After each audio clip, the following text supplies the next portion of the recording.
Hey friends, we've all been there before. In the early stages of any Bannerlord campaign, your army is often pitifully small. But can you actually do tactics with such a small force? In the next half hour, we answer that question, yes.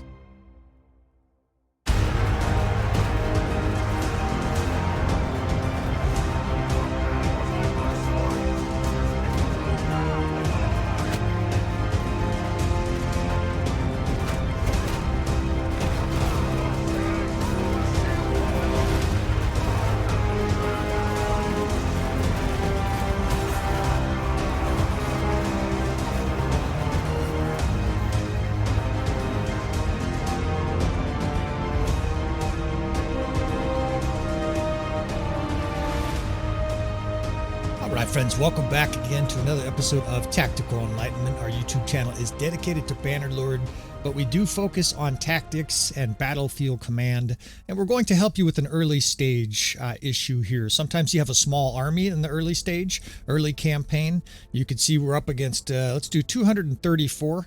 The math on it is pretty simple, 54 over 180. That's 30% more Sturgeon forces here than our force, and we have equal quality troops. You can see we have tier 3 through 5 for both sides, and then the noble line activated for both.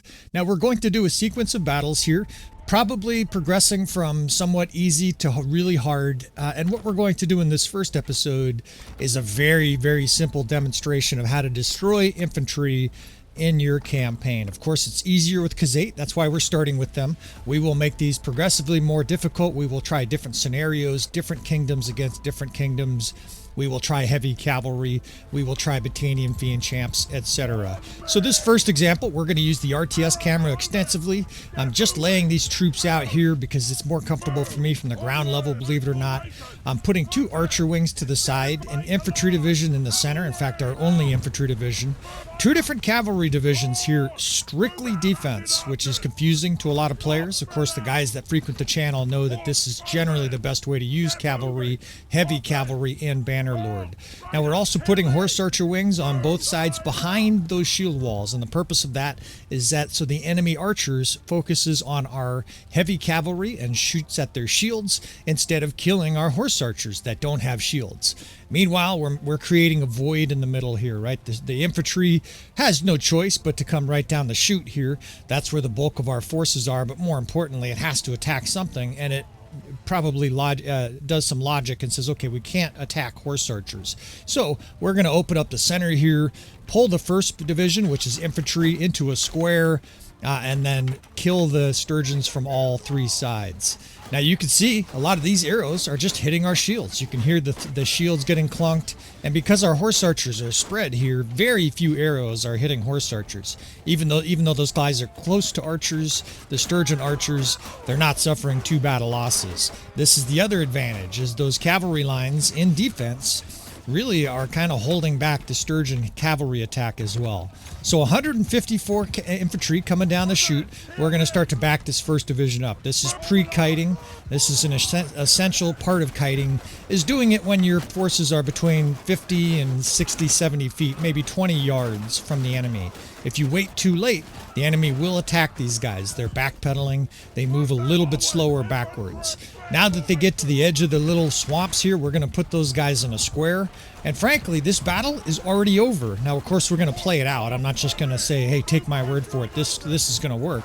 But the enemy's being shot from 3 different sides. There's horse archers behind him. In fact, we could take this 8th division and put them directly behind him. We can move our cavalry back a little bit here just to keep those guys protected. The sturgeons are going to pound on our infantry square. That's fine. It doesn't matter, right? Those guys, not only are they playing defense, but the sturgeons are being ripped apart here by our 60 or 70 archers. The archers on all sides shooting them. The sturgeons are haplessly attacking our squares. Those guys hold on for dear life. And a lot of the sturgeons have already routed because they've been under such a hail of different weapons, right? The Khan's guards over here are firing away. And this battle might even be over already. Their sturgeon archers are pulling way back. I think they're routing, and indeed, that is incredible. We're outnumbered here by 30% with equal quality troops, and the enemy didn't just lose. Our little vortex here completely obliterated it. That's about as dramatic results as you'll ever see. I mean, what is that? 15-to-1 kill ratio with regular troops in the custom battle menu. That's almost unheard of. Just to show you how difficult this battle is without tactics, let's go ahead and put the sergeant in charge, right? This would be the equivalent. Maybe you were uncomfortable with field command, and you're like, all right, F1, F6, send everybody into sergeant mode. The sergeants are now in charge, and let's see what kind of bungling mistakes they make here. Now, the horse archers are strong. The Khazate may still win this battle. They've got a good defensive position here, but I don't think so. I think this sturgeon infantry is going to hit our lines and devour it. The horse archers are kind of being pushed back by enemy cavalry, and this vanguard is just steamrolling through the swamp. You can see, again, we're outnumbered by over 50. This would be a difficult battle, 180 on 180. But they're really not putting much of a dent to the infantry, of course, because they're holding their shields up. Our infantry here is just being completely swallowed up. It insta-died. Our archers are being attacked from the side by heavy cavalry. The screen just spams red. This idiot commander says our plan is to crush them with the cavalry and sweep up the rest of this garbage here. Well, the only thing that got swept here was our troops. We got completely shredded here in a battle that you just saw under the exact same circumstances. Obviously a dramatic victory. Here the AI, you get butchered, and it says you are captured, right, by whatever Sturgeon Lord totes you away to his dungeon. It doesn't get much more dramatic than that. That is bad. All right, so let's switch to a harder one here. Let's fight the Imperials with a mixed army. That way they don't just have a bunch of infantry being flayed. This time they'll have horse archers, they'll have heavy cavalry. Again, that magic number, 54 more troops to the enemy, is 30% more. We will increase that number. In fact, we will probably get all the way to the point where we're doubling the amount of attackers that we are fighting. In each of these sequences, I must admit, we have to use more complicated tactics. You cannot simply put an archer division to the left and infantry in a square and destroy forces 3 times your size. In fact, again, just to illustrate the difficulty of this, well, at least a few of these battles, we'll see what the sergeants do here. Once in a while, you can glean a little bit of interesting, useful stuff from the sergeants, but most of the time it stands as a comedy. I was going to say comedy hour. It's more like comedy minute, of course, because you're using the RTS mod here with 3 times the speed. Their infantry's boring in towards our smaller infantry division. They're inflicting some death, and their archers actually have a decent position, but that nasty Imperial infantry, which by all accounts is underrated, steamrolling our Aserai infantry here. Our archers they're in decent position, but a lot of these guys are actually on the wrong side of the hill. They're being shot in the back by horse archers. I think the archers just charged, which is not advisable. I would not recommend that. Again, she says charge, and the screen fills with red. Don't do what she did. Worse than a 1-to-2 KDR. The enemy was barely scratched there. They still have 160 troops left. So the same very difficult situation. Let's see if we can't come up with the winning recipe. Here's a spoiler. We're going to be able to come up with a winning recipe here. I'm obviously highly seasoned at tactics. This is my bread and butter. All right, so we've got some nice hills to play with here, but even more importantly, I like this area behind here because what that's going to allow us to do is isolate their forces from their archers, and I will explain as this goes on. The enemy has lots of archers. We have a good amount of archers, but the enemy has more. They have more of everything. They're going to have more horse archers. Actually, we might have a few more horse archers than them, but they're going to have more cavalry, more infantry, more archers. We have to come up with ways to destroy those individual units, right? So what we're going to do is start off facing the enemy on this hill, but we're going to pull back. And the reason we're doing that is because if their archers are pounding us, we're not going to win this battle. So we're going to use this ridge initially to shoot at the enemy at long range. By the way, this is how you divide your Aserai forces. If you want only your shock troops, just put a shield for your other infantry division, and then look at this. Almost every guy there is a shock troop, right? I also like to tell those guys to hold fire. That's because you don't want them throwing their little pitiful throwing axe. You want them swinging their two-handed axe. All right, so one archer division can clearly go in the front here, and since I have 2 divisions and one is the stronger of the 2, the stronger of the 2 is the 5th, and you get that simply by using that little stronger tiered up chevron. The 5th goes in front. Those guys have a little better armor, right? And the 4th, we're going to kite earlier with the 4th. That's our weaker archers, the guys that are just wearing some cloth. Now, I want a little bit of protection here, so we'll stick a cav division, and the horse archers are always mobile. We can have the horse archers off to our left here but I'm going to pre-kite this infantry and actually move them back before the battle starts. We don't need those guys being attacked early on, being shot by horse archers, especially our shock troops. But look at this lower divide here, right? That is going to allow us to isolate the enemy infantry, isolate their cavalry, while their archers haplessly try to come up to the battle. It is a version of a peekaboo ridge or reverse slope defense. Sometimes guys on the channel, they like to confirm that they're learning tactics and terrain tactics. Indeed, that is what you're looking at here, is a reverse slope decline. We're not going to play it out like a normal reverse slope decline because the enemy doesn't have a huge amount of archers. Usually a reverse slope decline is best placed against lots of archers. And that inspires me. We will have at least one battle. Maybe not this episode. I'm going to do 5, 6, 7 battles, and it'll probably take me an hour and a half, 2 hours to film all these. We'll probably divide this into 2 episodes, but we will try that. Can you do a reverse slope decline with 180 troops? And I think the answer is going to be resoundingly yes. All right, we'll speed these along with the RTS camera as often as I can, but of course I don't want you to miss critical points here. Here, our horse archers and our cavalry are simply repelling their horse archers. You don't want their horse archers circling you under any circumstances, right? Unless you have a very specific trap planned for them. It's best if the horse archers are in front of you, because then all they are is mobile archers, right? If they're behind you, you have flanking fire. It causes chaos with your archers. If at all possible, try to keep the enemy's horse archers behind you. Now, the cavalry's being shot to pieces. I can actually hear their shields. I know all the audio cues in Bannerlord. We're going to start to kite already. Our archers are shooting a little bit, but they're hitting shields, right? There's a big infantry line down there. You don't notice a huge amount of death spam for our side because we're not killing the enemy. In fact, our guys are getting shot by those archers that I mentioned I was worried about earlier. So, time to start using our ridge. Now, you see how we can just barely see the archers from up here? Once we pull over this ridge, you won't be able to see them at all. Cavalry's almost getting caught by their infantry, but I think most of those guys will make it out. We're suffering a few losses pulling out here. That's okay, right? We're going to suffer some losses. As long as we don't suffer devastating losses, like lose a couple full divisions, we'll be okay. Now, fuck.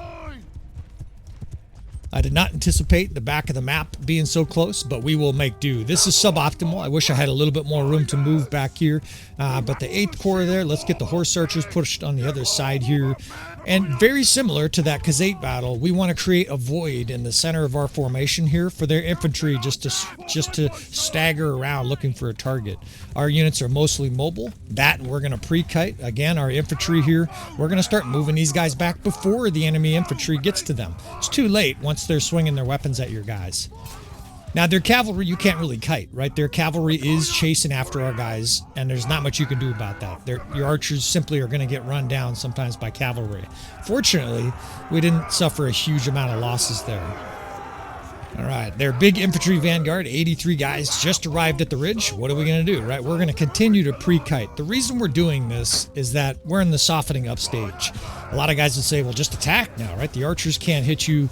Their infantry is being shot. You see all these guys over here. Some of these guys are throwing javelins. Some of them are shooting. And their infantry sort of in the middle, not sure what to attack, right? Because there's all these different directions attacking them. Just keep moving units back, right? We are softening them up. There will be a time, and it's very soon, where we're going to attack, and we're going to attack in unison. We're going to attack with this 8th Division and just pull them towards the enemy infantry. And then we will attack with the 2 infantry divisions simultaneous. You can see it's starting to happen right now. First charge, 3rd charges, and then the 8th. Whoa, I got obliterated. The 8th Corps coming in behind me here gets told to charge as well. In fact, you can charge with everybody at this stage because every single unit is imperiled by this infantry division. This nasty division, I think I just got a little revenge for the guy who killed me there. And look at the death spam, right? That nasty infantry division got nasty, all right. They just turned into soil after we just watered the ground with their blood. Now, I'm being fucked up here by a legionary. I'm running for my life a little bit. But one big thing that's not happening right now is the enemy is not attacking us with archers. You don't see their archers spraying our troops full of arrows. That was the entire purpose of this tactic, right? We are isolating their units. Their cavalry's sort of here beat up. and their archers are not part of this fight at all. Now, their infantry died, right? We just destroyed their whole infantry, and if you actually look at the top to the power bar, our little green is bigger than the red there at the Northern Empire. And here come their archers. They just came over the ridge. Everybody charges again. It's this sort of a desperate charge. Everybody has to get to the lines as soon as possible. You can help here a little bit if you can, but this battle's over, right? These archers are now facing angry shock troops, horse archers. Archers are attacking, and they have no support. Almost all of their cavalry's dead. I just killed their lord, and away they go, right? These guys flee. A few of them lose their heads, and that's the battle. Not nearly as easy as that Khazate battle. We knew it was going to be harder, but still a highly successful endeavor. And by the time these troops are run down, again, a better than 2-to-1 KDR, or at least a very close to 2-to-1 KDR. Outnumbered badly. It smells like success to me. All right, a little brief reloading here. Let's try the Valandians. The Valandians, of course, are famed for their heavy cavalry. To be perfectly honest, that's a misnomer. Now, what we've done for this example, and we're going to add in little variables, is we're going to give them a minor clan. We're going to give them the Boer champion or whatever they're called, and we will also take on the Triarii or whatever they are. We'll basically make it a little bit more realistic for a campaign. Again, we'll let the sergeants have a whack at this, and we've increased the Valandian forces to 40% more than our forces, right? So now we're outnumbered by, 75? Now we're starting to be severely outnumbered, and I think that's going to be represented here when this force attacks. Now this is absolutely like some of the worst tactics you've ever seen. The AI is rushing to get uphill, to get into a good downhill position from the enemy. Well, that is a disaster. You want to be uphill. Fortunately, the enemy commander seems to have Tourette's. He seems just to be ordering thousands of different commands randomly. It seems like he's a modern politician. Their infantry line just hit our forces. I can't even tell really what happened there. Of course, we're going to run through these quickly, but I can tell you the result. Our forces got immolated. We're not even getting one kill for every 2 losses. Very rapidly, this battle is over. Now that our forces are destroyed, our commander says charge. Yeah, we've seen enough of that debacle. We will just do a few of those just to continue to impress upon you how important it is to do tactics. It's also a nice break for me to both analyze the landscape and to get in a good laugh. I think it's funny that we get to laugh at the AI, because I assure you, in 10 years we won't be laughing at AI. All right. So we're in a different spot than the previous battle, but we could still make this work. What I'm actually going to do is skip defending this bridge that's right in front of us here. We're the defender in this battle. That's a critical distinction. We are going to head left up that steep hill, right? That'll favor our ranged units. That'll choke the enemy even more. There's a little land bridge here, and I will show you maybe not the perfect way to use this, but the way that I think this land bridge is properly used for tactics. Better sit up a little bit. I have a tendency to slouch over the course of these long episodes. All right, so you see the 3rd Division again. No shield, and so you get mostly shock troops. I like delineating my units. Do you have to do that for optimal success? No. Is it necessary to become very astute as a commander and achieve remarkable results? I think so, right? If you're just facing 180 with your 180, fuck no, you don't have to do that. I mean, a lot of you guys may be watching this have just done F1, F3. And if you're winning with F1, F3, that means you're either playing the game on easy mode or you're really good at setting up the pre-battle stages. In other words, you're good at building a nice big army that can throttle the enemy. These tactics are more for people who are dealing with very difficult situations and want to overcome those difficult situations. By the way, you will experience a much greater satisfaction in doing that. If the guys are just out there F1, F3, I hear them, they're like, I just want to swing my sword and run around F1, F3. Nothing wrong with that at all, friends. I assure you, though, the guy that's actually ordering his troops, coming up with a plan for battlefield tactics, and then executing his plan will gain more satisfaction from Bannerlord. Now, why is that important? Because the current artificial world that humankind lives in does not provide us with a lot of that dopamine, that satisfaction from our lives. We have artificial cubicles and artificial fucking plants in our house. Someone else grows our food, most likely. We experience a lot of things just sort of handed to us on a platter. And while that's a nice convenience, there's a negative effect that humankind doesn't really talk a lot about, and that is something called satisfaction, or a feeling of personal accomplishment. Whether you're a woodworker, the guys of you out there that actually make stuff and or garden, or whatever it is, or order your troops in Bannerlord, it's just a sure thing that those guys, if you take 1,000 of those guys, they will be happier than the people who are just F1, F3. I know that seems strange, but that's a reality of life, right? Too much of life handed to you on a platter is not a good thing. All right, so that charge was a feint, right? We're just going to suffer a few losses here with our cavalry. I just wanted to slow down the enemy while our units got in place. Now, what kind of formations do we have here? It's not critical where everybody's standing, apart from infantry towards the front and archers towards the back, right? We want our archers up a little higher. Now that their infantry's coming in here, they should be getting sprayed with arrows from 3 different directions, or at least 2 different directions. And just like the previous battles, we're going to let the enemy in, right? We're kind of backing our troops up so that they're in between all our different units. You can think of it like like an upside down U, right? If you picture a U, we are making like a horseshoe for the enemy to come into. Once they're inside the circle, most battles are already over, right? If you've just gotten to this stage, you can F1, F3, and you will probably experience positive results. The key to this being is that the enemy's attacked on the flanks, and the enemy's also attacked by multiple units at once. So I'm essentially doing that, F1, F3. We're just doing it with a little bit more precision.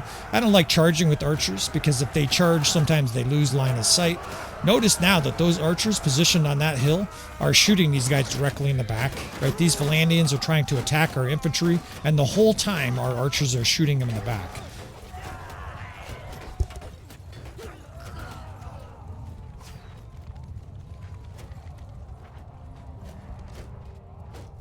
They're trying to reform a little bit here as our infantry bores in on them, and we're going to basically provide some pressure now. We don't want them to reform. We don't want to have them gain any momentum here, and so again, we're recharging with the sides. Archers are being moved up so that they shoot and spray units as they regroup. And this battle, just like the previous battle, is again, it's virtually over already because the enemy's in the center there. Their hand is in the vice.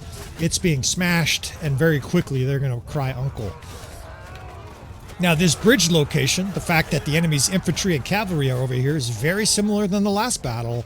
What's happened here is we've isolated 2 of their units. Their archers are not really helping that much because they are across the bridge, right? Those guys are not really doing much. I'm going to move some units aggressively forward here. See their crossbow way over here. These guys are shooting, but they're plinking us at that kind of distance. They're not doing very much damage. Now we're going to lead with heavy cavalry to destroy their to destroy their crossbow. So all I'm doing is taking my 2 different cav divisions and making these guys, ordering these guys to cross the bridge. I don't want them attacking here. Sometimes if you say charge, they will run backwards, chasing some guy randomly into the bushes. Order your cavalry directly to where the archers are, right? Look at that guy coming up, spearing guys. In fact, he killed a dude. I didn't command that guy to charge. I just told him to move forward, right? And so he sees an opportunity and he speared a guy in the head, right? So their archers are reforming. We're actually getting jammed up here by dead Valandian riders and horses. Although, I think, again, these guys are routing. That's not reforming. And indeed, the enemy is fleeing. You have won the battle. So yet again, another battle here where the AI got completely thwacked. And we get almost a 4-to-1 kill ratio, right? We're getting actually better results despite the fact that we're increasing how many foes we're facing. All right, let's see. I want to show you Khazate, but I want to show you an unusual situation with Khazate. It's very difficult to face a huge amount of Khazate in the open field, so I will show you how to use the terrain. In fact, we will go to... what's the village name? There's 3 or 4 villages that have this layout, and I think under the custom battle menu it's called Haka. Also, if you're facing the Khazate with the Imperials, I would always recommend more crossbow, right? So we will add to our crossbow number here. I realize I'm changing some variables, and again, we will give the sergeant a whack at it against a huge army full of horse archers and cons guards. Now we're outnumbered. Let's do 270, right? 90. Now we're outnumbered by 50% of Khazate, and again, equal quality units. In fact, they have better units because they're going to have a huge amount of cons guards. And it's the village. I may just edit this out here, but let's go to Haka.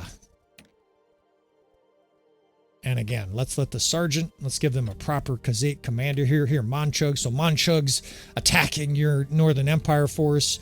How do you deal with this in the early stage, right? Maybe Monchug has a huge army of 270, and this is the biggest army you've had. This is your big showdown. How are you going to be able to perform here? Well, if you don't use tactics, you're going to get destroyed. Now, this has been painful to watch. We'll probably cut a lot of this out. You can see over 4 minutes here. These dipshits were just sort of skirmishing back and forth. Now the Northern Empire forces here into the sergeant charged, and they got instantly immolated. And again, you can see not even a 1-to-2 kill ratio, and so a 0% chance to win, right? 60 troops, or 200 and something Khazates left.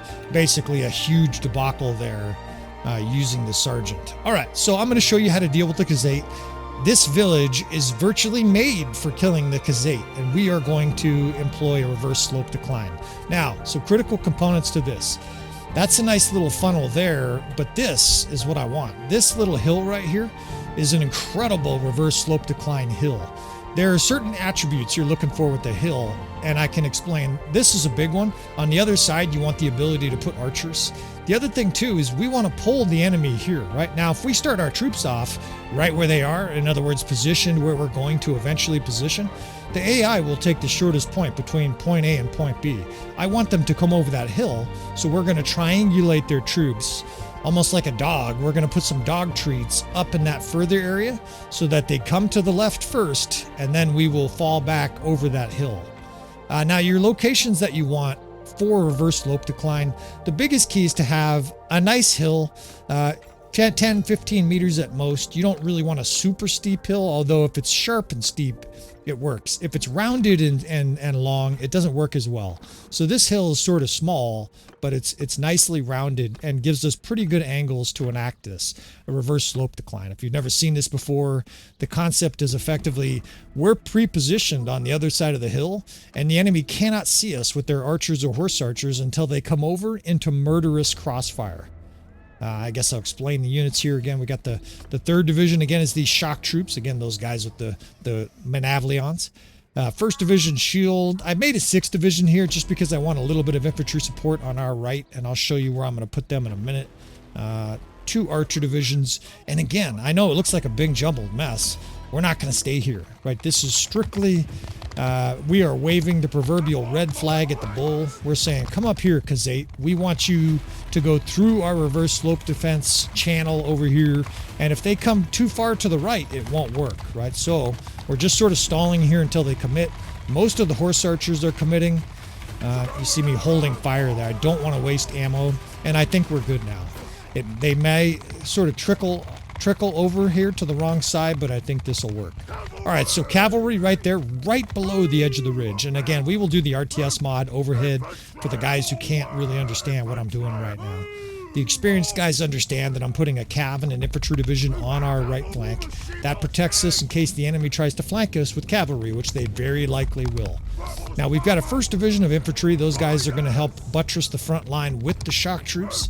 3 different archer divisions, a crossbow division, an archer division, and then we have these horse archers that we're also going to position back here. Now, you want them kind of low. Don't put them at the top of the hill, because then the enemy can shoot them before they come over into line of sight, right? This hill here, you can really get an idea of what we're looking at here. And again, you can see if that that right side is attacked, we've got an infantry division and a cav division over there. Oops, I moved the wrong division here. The 1st Division, we got to reset those guys. So the 3rd and the 1st are just here holding the line, and it's very important that you stay on our side of the ridge. If we go over the ridge, we're going to face an incredible amount of arrows from these horse archers. So the horse archers are back and forth as the rest of their forces trundle up here, but their line of sight is fucked, right? None of them can see us at all. We're sort of hidden behind that rock and that hill. We will use a little slow-mo for this episode just to show this up close. You can see you're a horse archer, you're coming up here, and what do you see? All you see is that ridge, right? None of these guys can get line of sight until they're within the sight of our archers. These guys are all here Most of them have their arrow or their crossbow knocked and just waiting to see the heads of horse archers over the ridge here.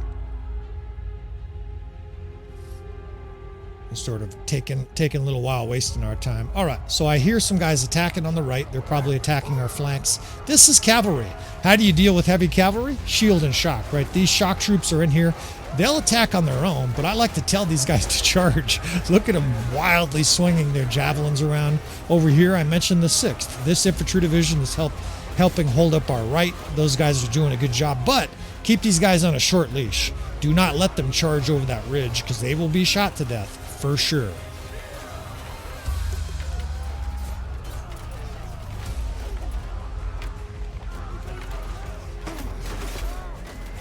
All right, now that you've seen the layout from the RTS mod, I'm actually going to run here on foot just to give you a perspective of what's going on. There's like horses jumping over the tents here and shit. You notice our troops here are just holding the edge, and for the most part, the enemy can't really get line of sight. Meanwhile, all of our arrows are finding a mark, right? Because our guys are shooting to a very small area. The enemy is trying to attack all these targets that are spread out.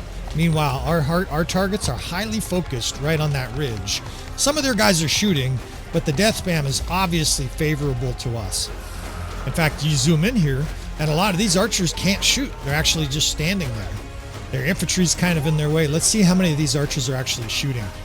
And of course, a lot of them are getting shot. Look at that. Those guys are just standing there holding their bow, right? There's some guys that are shooting, but an awful lot of their archers can't shoot at all. Meanwhile, that's what the enemy's facing. It's a firing squad, right? So it's just tons of arrows hitting their troops. Admittedly, quite a few of them are hitting shields. That's okay. Like, the net result here is positive for us.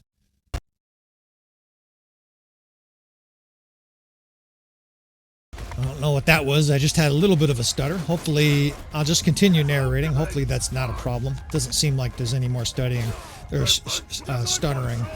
What we're going to do now, that's a peekaboo ridge defense. This next one I like to call a peekaboo rush defense because we're done waiting.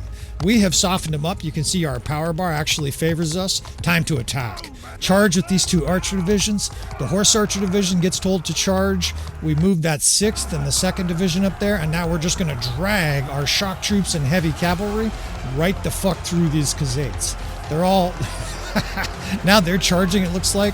We welcome a fight, right? We've got way more troops, getting a little bit more stuttering. I'm not sure if I've got an app or something interrupting us here. Hopefully you guys can see what's going on, though. We're just bringing everybody. This is an all charge, and it's a momentum attack, right? All of our units just poured over the hill to these battered and weakened Khazait, and a lot of their forces are routing.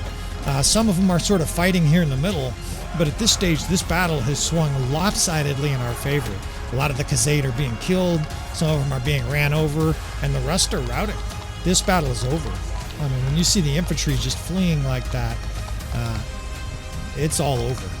Now, they're fighting it out here a little bit. It must be a handful of cons guards or whatever that are still involved. But we have 80 or 90% of the fighting units that are left on the screen. I know the power bar, it kind of looks like maybe we have twice as many. I assure you it's much worse than that. The enemy's being shot and mown down en masse here. And we're just going to go ahead and call this victory. All right, friends, we're going to call that a victory, and we're going to wrap up this episode. Now, I'm going to have part 2 of this out in a day or two. We're going to do a little editing, make sure some of my sound and audio visuals are still working okay. That was irregular for the channel. Of course, if you want to see more, you want to subscribe, please hit that like button on the way out. With all that said, I will see you friends next time.